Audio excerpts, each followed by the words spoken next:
docket.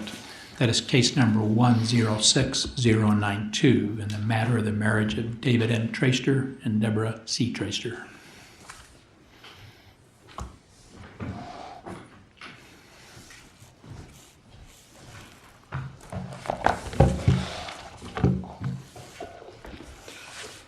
Mr. Chief Justice, my name is Gary Ayers, and I'd like to reserve, with your permission, 2 minutes for rebuttal. 2 minutes is granted.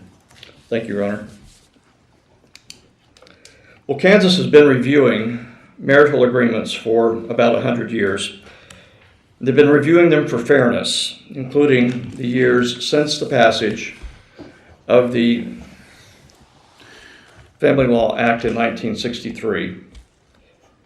And until 1988, Kansas reviewed all marital agreements for fairness, including premarital agreements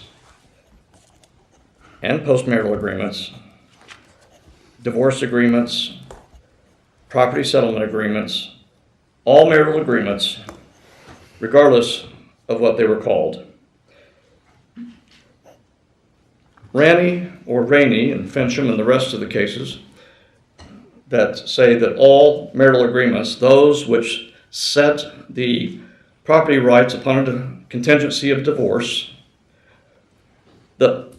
all those agreements that deal with that subject, the purpose of which is to set those rights in the event of a divorce, are agreements made in contemplation of divorce. They are marital agreements, and they are to be reviewed. Rainey, in 1976, was a premarital agreement, a second premarital agreement that was adopted years after the marital statute in 1963.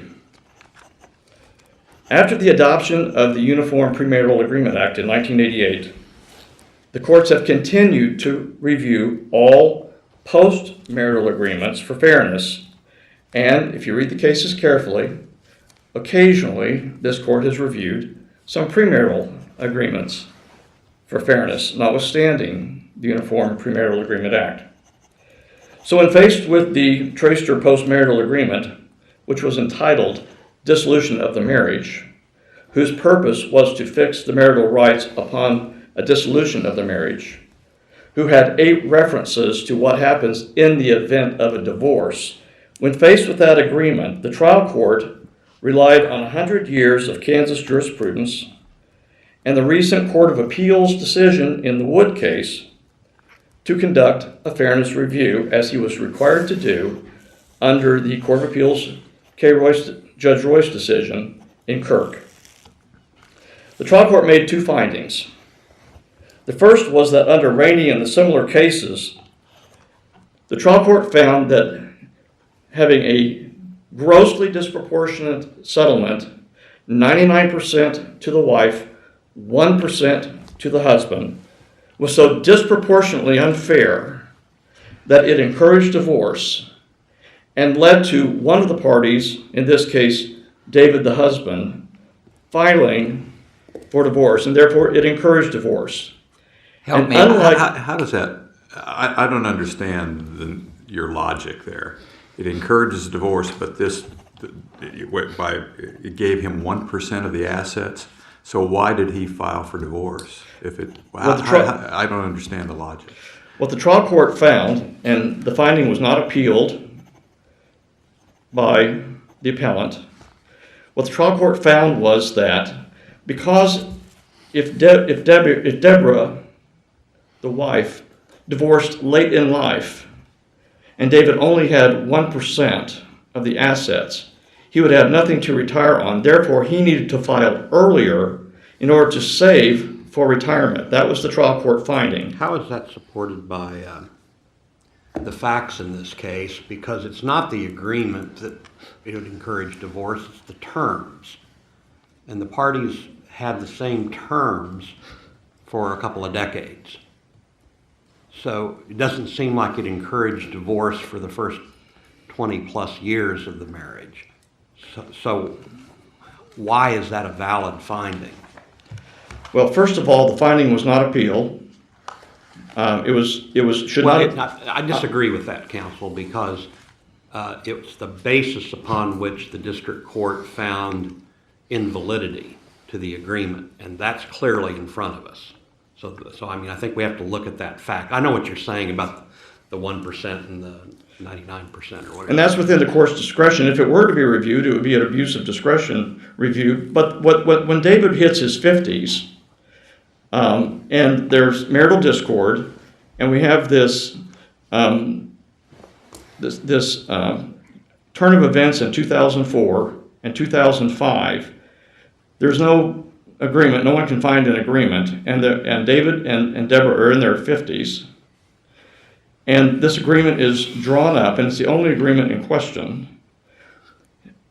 A couple of years later, a person in his 50s is different than a person in his 30s, and needs to come to an understanding that to save for retirement, he's going to need to get out of this marriage to save, if Deborah indeed breaches what he perceived to be her promise, which was not to enforce the agreement, he needs to get out of that situation, in other words, to save for retirement, because he's now in his 50s. And so it's different circumstances, different time, different agreement, and a fact-finding that he's up against the wall when he's in his 50s looking at retirement. So does that mean that the terms would have been valid and would not have encouraged divorce in the early years of the marriage, but it's only as the parties get older it somehow morphs into an invalid term? No, what Ranny and the other cases along this line say is that any grossly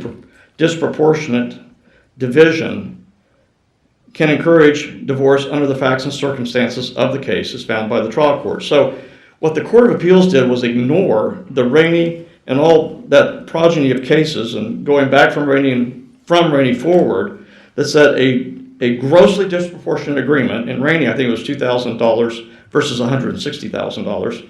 I mean, that mere fact in Raney and the other Supreme Court cases and the Court of Appeals cases that followed that decision said that a grossly disproportionate agreement encourages divorce. Those are the words of this court over close to 100 years. While we're on that point,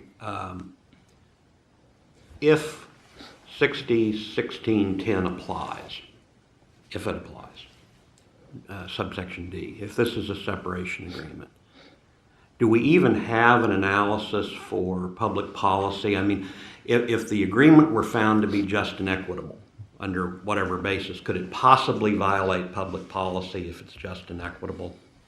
It seems like those, I mean, I understand fraud and duress and those sorts of voiding of agreements, but it seems to me that the disproportionate distribution of assets issue really has to fall under just and equitable rather than some sort of public policy argument. Your Honor, that's not what the cases say. The cases say that a grossly disproportionate agreement encourages divorce and is against public policy, and the common law is preserved under the statute before and after the 1963 adoption of the marital statute. And so we have a review for public policy in every single marital agreement from the beginning of time in Kansas through the passage of the 1963 statute and on the basis of grossly disproportionate terms. And in Raney, again, it was $2,000 versus $160,000. And the other cases took a balance sheet and said if it's grossly disproportionate, it encourages divorce. That's what the cases say.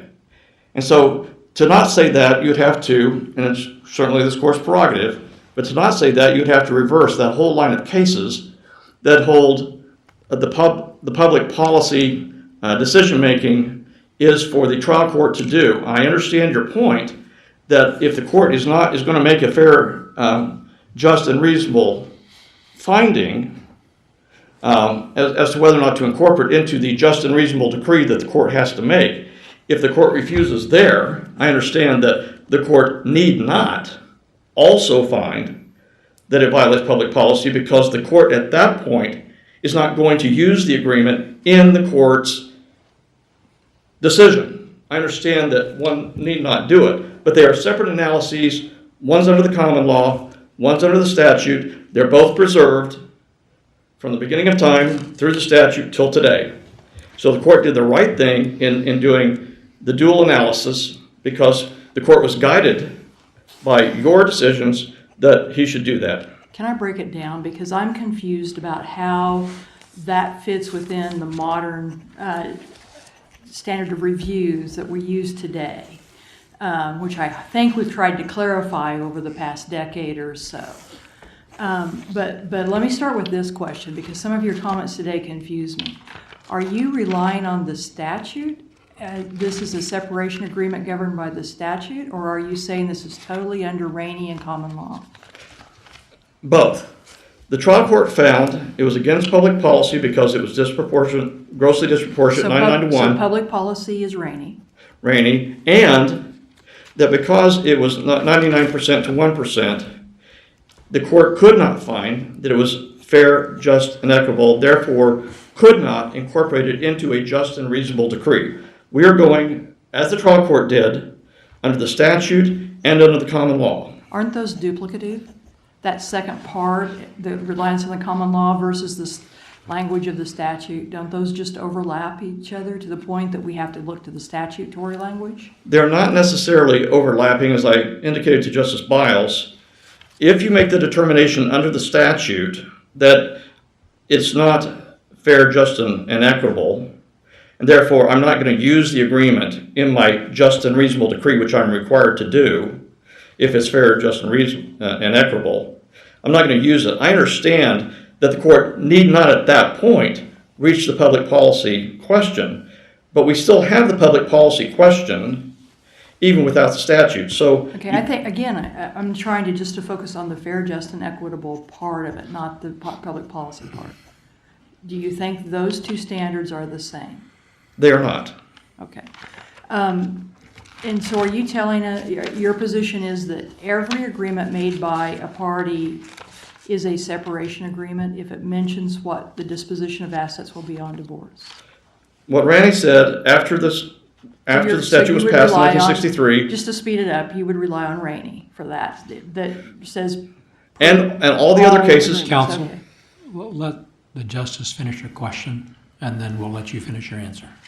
So, I mean, I think I understand that. I'm just trying. I think I'm into my rebuttal time. Is reason. Is trying to just move us through. So, are we looking at a question of law there or a finding of fact?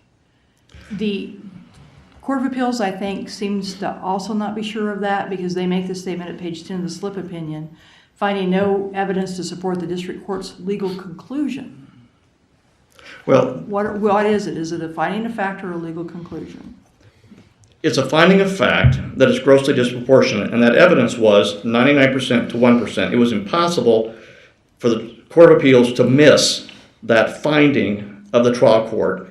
The finding was 99% to 1% is grossly disproportionate. Let me back up because I should have read the rest of the sentence. What they're referring to there is that it's not contrary to the public's interest in protecting the institution of marriage. So is that public policy part a finding of fact or a conclusion of law? It's first of all a finding of fact because what the Court of Appeals was doing was saying the only time you can get to public policies under Cooper when the agreement requires you to file for divorce. The Court of Appeals ignored Rainey and the rest of the cases that say grossly disproportionate is also a reason that it's against public policy. And the finding under that is the 99% to 1% that then leads to the abuse of discretion decision that is grossly disproportionate. So would you agree that the finding of fact has to be supported by substantial competent evidence then? Okay, A, it wasn't appealed. The finding was not appealed. The Court of Appeals was on its own, started reviewing facts on its own. There was substantial competent evidence. It was never reviewed, but there was, and the evidence was the spreadsheet that said 99% to 1%. So the disproportionate assets are the facts you would rely on there? Absolutely. Which is what the trial court relied on, which was not appealed. And the legal conclusion you would say in this context is an abuse of discretion despite our recent case law that says legal conclusions are reviewed de novo. The trial court sits as a court of equity. Its decisions are reviewed an abuse of discretion. The statute makes it a court of equity to make just and reasonable decisions and gives it the entire context to make fair, just, and equitable decisions. and therefore its decision, its findings, its decision are reviewed under abuse of discretion.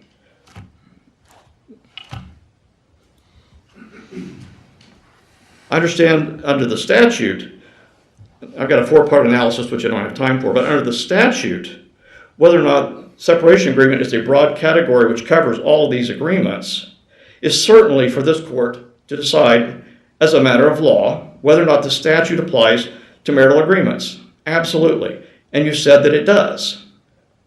And there are four good reasons why, because it's a broad category, separation agreements. And what this court has said is that when they're made in contemplation of divorce to fix the property rights upon a divorce, then they are included in the separation agreement. And under Kirk, you have to review for fairness before you can include that agreement into the order to make a just and reasonable result, which is what the court must do as a court of equity, which is then reviewed under the abuse of discretion.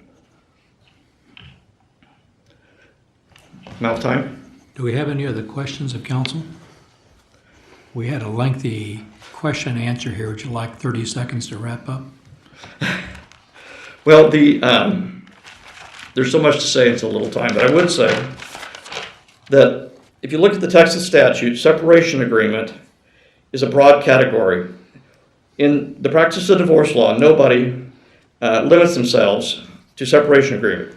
We call them property settlement agreements, as Elrod and others have said, property settlement agreements, separation agreements, dissolution agreements. We call them all kinds of things, but they are to fix the property rights of people upon a contingency, which is the divorce. And the context is to come up with a liberal construction of that statute so that the trial court can render a just and reasonable result under the law, which is his requirement.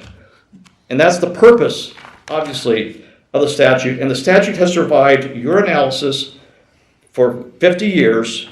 But this court has said that's what it means. And so we have all the stare decisis law that says you have said the separation agreement includes all these marital agreements. So they were reviewed at common law, and they've been reviewed under the statute, and the trial court did the right thing and followed Wood, which was the right decision, not the Tracer decision, which rejected Wood.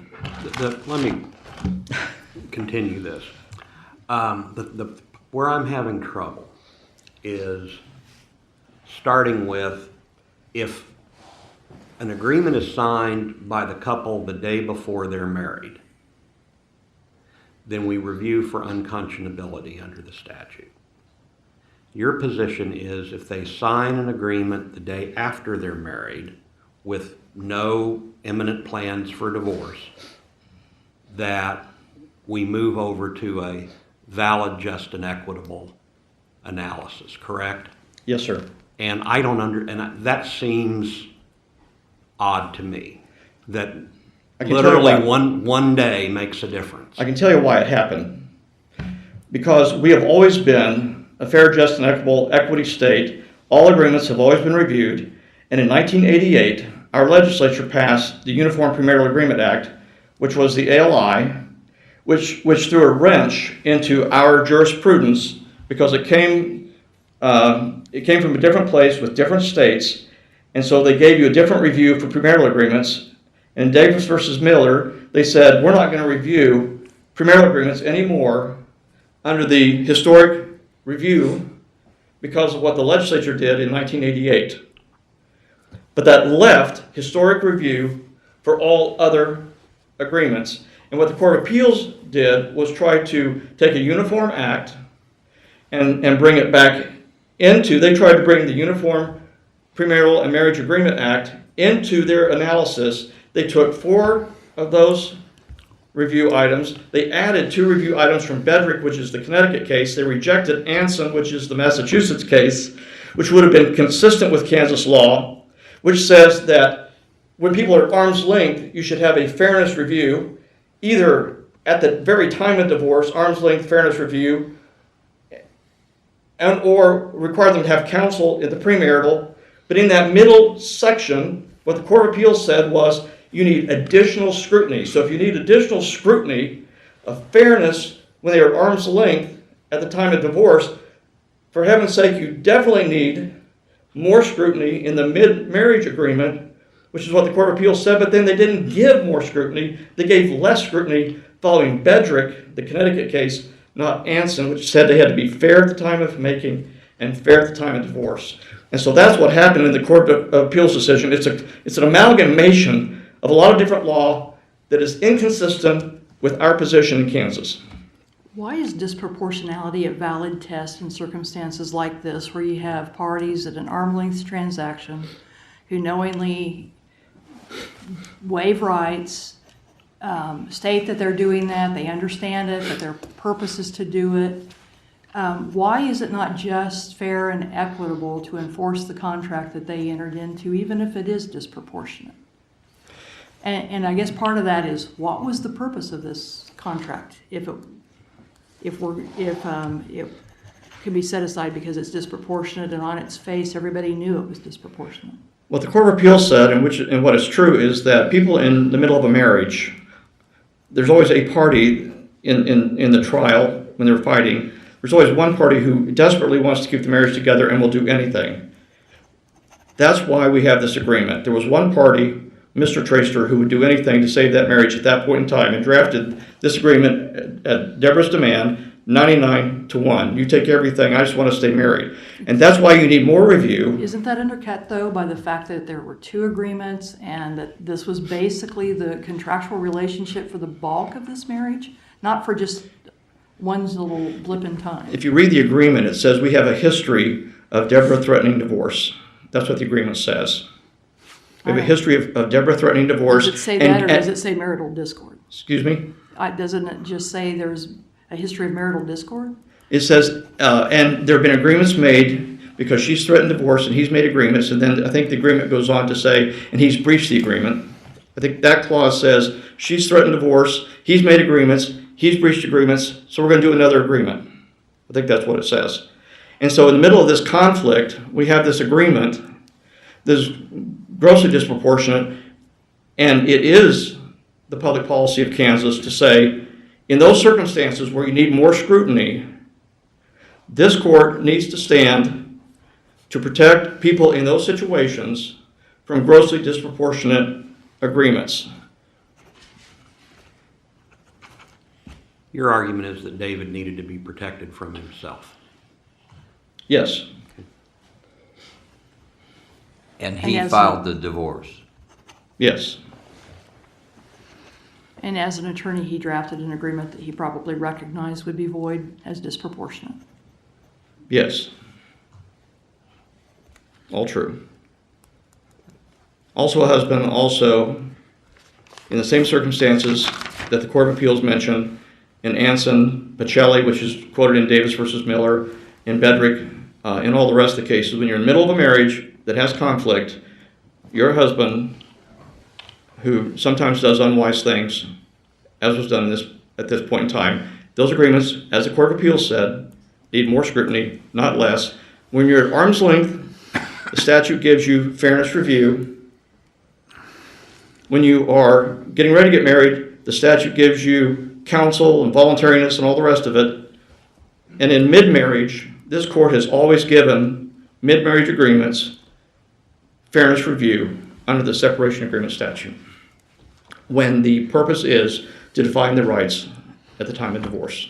Can I clarify what I understood you to say, that as an attorney, your client recognized that the agreement that he was drafting would violate the law and would be null and void? That's not what I said. Okay. I thought that's The question was, did he know it was disproportionate? The answer is he knew it was disproportionate.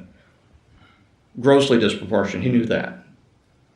The question was it void because it was disproportionate? I don't know if he knew that or didn't know that.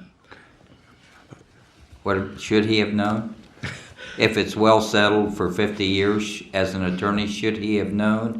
And if he should have known, where's the equity in allowing him to get the benefit of a bargain that he drafted that he knew was unenforceable? I'm not sure he knew all those things. He's a water rights lawyer, not a divorce lawyer. I'm not sure he knew everything that you impute to him. He was a husband in a bad situation.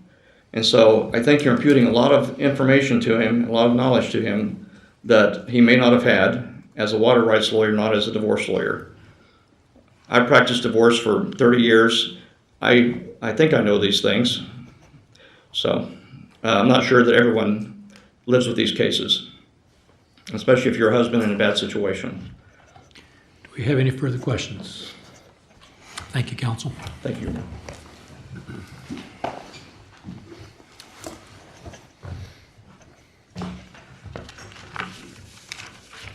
May it please the court, my name is Stephen P. Weir, and I represent the appellant, the wife, Deborah C. Traster, now back to Kincannon. Just to go over a few of the questions that the court had, that last issue that the court discussed about drafting a contract to make it so disproportionate so that he could get out of it at the end, and whether he knew that or not, all we have to do is look at this contract, at the series of contracts, not only this contract, the original contracts, the contract for will that accompanied this contract. It sets forth the whole background of these parties. He states on the very first page of the postnuptial agreement, whereas David is a practicing lawyer, while Deborah has a law degree, she is not licensed to practice law and does not have David's practical experience with drafting and enforcing agreements. For this reason, David has superior knowledge and understanding concerning the drafting of agreements such as this, and Deborah is relying on David's legal expertise and advice. Moreover, David is the scrivener of this agreement. They knew exactly what they were doing at the time they entered into it. The purpose of these contracts, the contract for will, all these contracts from the 1980s through 2000, were to make the marriage work. It worked by, and it states it right in there. The wife's family had money because her father ran for governor and had a lucrative law practice out in western Kansas. Well, he gave gifts, and in order for them to continue to get gifts to the tune of $1.4 to $1.6 million during this 20-year period, David came up with these contracts and said, I want you to continue to give me these gifts. I want you to rely upon this. Keep giving us gifts. We'll have a happy marriage. We'll grow and achieve more because you're giving us these gifts for our marriage to prosper. And it did. The wife relied upon it. The family relied upon it. He got the benefit of his bargain. Now he's coming along and saying he's trying to use a statute in a divorce that is actually aimed at protecting the weaker party, so that someone doesn't walk into a divorce court judge and say, this is the agreement that we entered into, just sign it and put it as part of the divorce decree. These parties didn't want this document incorporated into a divorce decree, which is what is required by that statute. The statute requires you to look at separation agreements to be incorporated into the divorce decree. This contract has a confidentiality provision in it, which states that it's not supposed to be shown to the court. The only time that it's supposed to be shown to the court is if he doesn't go by his agreement in returning the assets before the dissolution of marriage. They didn't want this incorporated into a divorce decree. The Court of Appeals looked at this and said, wait a minute. Everything that you sign after you get married cannot just be lumped into the category of a separation agreement on divorce. We've got all of our Kansas Constitution safeguards for marital contracts and rights of women in contract and property, and we've got our statutes that refer to marital contracts and the rights of married persons to enter into contracts during marriage. Well, the Court of Appeals looked at this and said, we've got to find something to deal with these contracts that are definitely made to keep the marriage alive, not when people are contemplating divorce, but they're trying to find a way to make things work. And so they came up with a 6-part test. And that 6-part test includes a fairness provision as one of the 6-part tests. And coincidentally, the Uniform Laws Commission also came up with almost identical test and passed that last year in 2013. It's got a test for marital contracts that are not contemplated to be used as separation agreements entered into at the time of a divorce. They call it the Uniform Premarital and Marital Agreement Act of 2013, and I've got that cited in the... I think maybe we can all agree that the term separation agreement is, the statute may be ambiguous. Correct. So as we look at aids to help us in deciding what that means, wouldn't a valid basis for our examination be what the case law said at the time? And so does that bring us back to the case law talking about the agreements, both in contemplation of divorce and at basically any time during the marriage? It could, because there's no other law to look at, but except contract law. And the contract, you've got all the statutes and the Kansas Constitution, again, that says that you have the right to rely upon contracts you make during marriage. And because these things would not fit into a prenuptial because it was not before the marriage, and would not fit into the category of a separation agreement where you filed a divorce or you're contemplating filing a divorce and you're trying to get as much as you can out of it and looking at only your side and not looking at keeping the marriage alive, there's a separate category. And other courts in other states have struggled with this. And that's why the Uniform Laws Committee came up with the suggestion that we've got to fill in this gap. We've got to have some uniformity. We've got to have some standard for courts to look at, so we don't have somebody entered into a postnuptial contract in state A and then move to state B and have them interpret it and apply it completely opposite what they would have done in state A where it was entered into. I understand that, but do we have the ability to do that if we have a statute that controls the area? If we have a statute that controls the area, yes, if everything was a separation agreement, and the legislature could have come back in and said, well, we've passed this prenuptial act, now we're going to go back in and amend our divorce statutes and say that not just separation agreements, but all marital contracts after the marriage is entered into have this fairness requirement. They didn't do that. Is it a fair statement that based on the case law, the legislature thought when they enacted the separation agreement language, they were encompassing pre, post, and then at the time of divorce agreements? The legislature carved out one portion, but that doesn't mean that the legislature needed to change the language because they had whatever was left. Well, what would your response be to that? But they've also left in all the statutes that allow for marital contracts to be enforced as contracts, and the Kansas Constitution regarding the rights of women to contract as to their property during a marriage. They didn't change any of those things, so we've got contract law, and that's what the Uniform Act and that's what the Court of Appeals is looking at. They aren't looking at something new. They're looking at Kansas common law. They're looking at contract interpretation rules.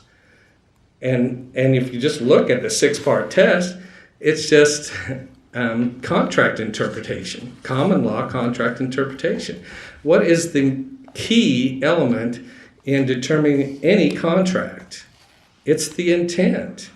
You interpret contracts by the intent of the contract. How do you do that? You look at the language used in the contract.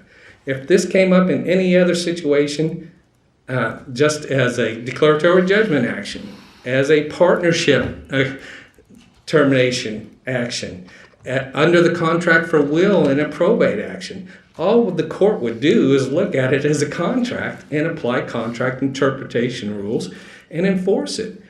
If you read this contract, these contracts, the intent is clear, absolutely clear.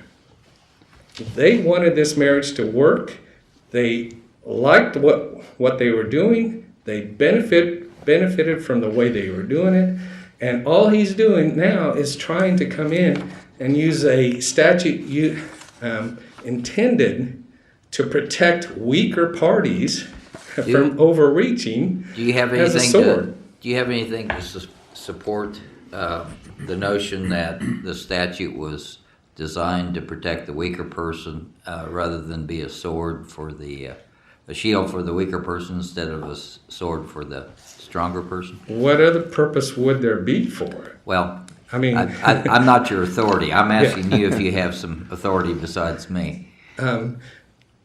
I don't have any specific authority that it's there for, but why would you have a fairness review by a district court judge to see if it's unconscionable or not, or fair or not, at a divorce, if it wasn't to protect one side or the other? Given the context in which you put how this agreement was arrived at, is given a fairness review under the statute, is it fair, just, and equitable?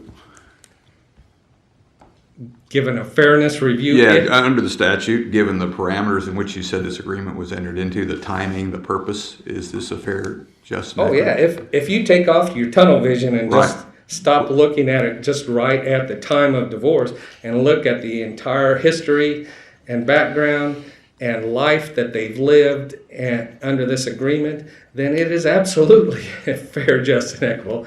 And that's what the Court of Appeals basically said in I think test number 4, the fairness. It was fair at the time it was entered into, and there's been no material change circumstances.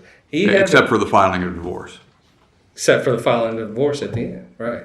If we were to disagree with you and say that the statute does apply, how would you say we apply the language in 1610b1 about such other factors as the court considers necessary to make a just and reasonable division of property, emphasizing the division of property? Read the contract terms and look at the life of the parties. They used that contract as their life guide, and he's just trying to get out of it. It was fair, just, and reasonable for the entire life to make their life better until he wanted out of it. And for fairness, you have to look at what it's doing to her. It states even in the agreement, he understands that she has had problems from her traumatic brain injury and will not be able to hold down a job, has no Social Security, has no Social Security disability income, has no retirement. So I take it you're saying that that statute incorporates more than disproportionality of the property division. Absolutely. You can't just look at one single item. You have to look at the whole thing to make it fair. And so in your mind, would that be the error of the trial court if we apply the statute? Is interpreting it as just being a test of disproportionality?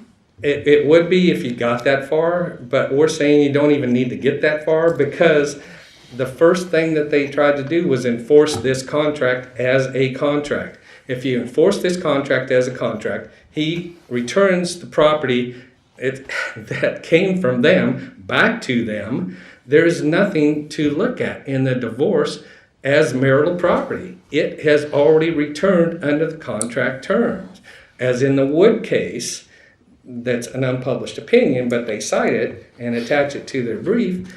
In that case, the court looked at it, at the material that were covered by this postnuptial contract, and said, that property is not part of this. It's not marital property. It's divided underneath this contract under contract terms, and we're going to leave it alone. The only thing that we're going to touch in this case is what's left over after that postnuptial contract is enforced, And that's the marital property that we're going to divide because the contract didn't discuss it. And that's what we're saying here is you don't even need to get to that point as to what the proportions were when that contract is enforced to begin with as the number one step. And then that property is returned as non-marital property to the family. And then the divorce court could have come in and made a division of what was left over or what was not incorporated into the postnuptial agreement. Plus, if there is a valid contract, which we have, and the Court of Appeals has said that it's not void, is against public policy. And with regard to the public policy argument, our public policy is to encourage marriage. It's not to encourage the use of these statutes to get out of a contract that you've entered into and lived for years. Finally, and I see my time is up, but if there is a valid contract in any form, it's still got the severability and the savings clauses, which include indemnification and attorney's fees. So if you find that any part of this contract is somehow invalid for some reason, it's still got the savings clause. And again, it's what he wrote. Thank you. Do we have any more questions? Thank you, counsel. You reserve 2 minutes for rebuttal. I just want to respond to Justice Luker's last question. The trial court had before him all of the evidence that the parties had to present, all the factors that you mentioned, all the 10 factors. And in the motion for summary judgment, Deborah asked the court to find the agreement to be fair, just, and equitable.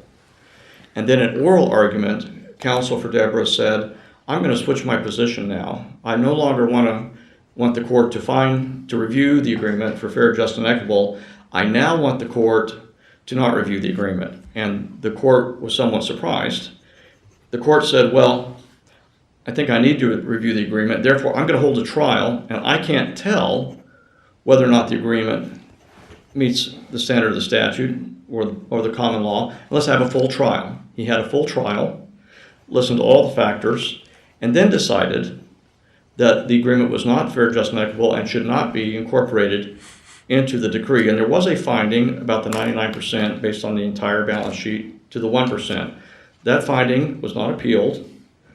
There was no finding about reliance by Don Kincannon. In fact, the evidence was the opposite. Don Kincannon said he had not seen any agreement until 2005 when Deborah drove the agreement to Colorado to meet with her dad and show him the agreement. That was the first time Don Kincannon said he had seen a postmarital agreement or even heard of a postmarital agreement. That was in 2005. There were a few $1,000s gifted after 2005, so there wasn't this whole scenario of using the agreement to get the gifts and then turning your back on that whole lifestyle. That wasn't the evidence. There were no findings to that effect. There was no appeal. There were no appeal of negative findings. This is not a fact case. The court made all the findings. Those findings were not appealed. The court weighed all the evidence and found under all those factors, Your Honor, that the agreement was not fair, just, and equitable and should not be incorporated. And yes, he did make that one finding that says 99% to 1% is so grossly disproportionate with people at this age of the parties, that it should not be upheld. So that's just in response to your question and to counsel's recitation of facts, which I don't think have been found or appealed. Thank you, Your Honor. Do we have any more questions? Thank you, counsel. Thank you. Thank you both for your arguments this morning. Court will take this matter under advisement.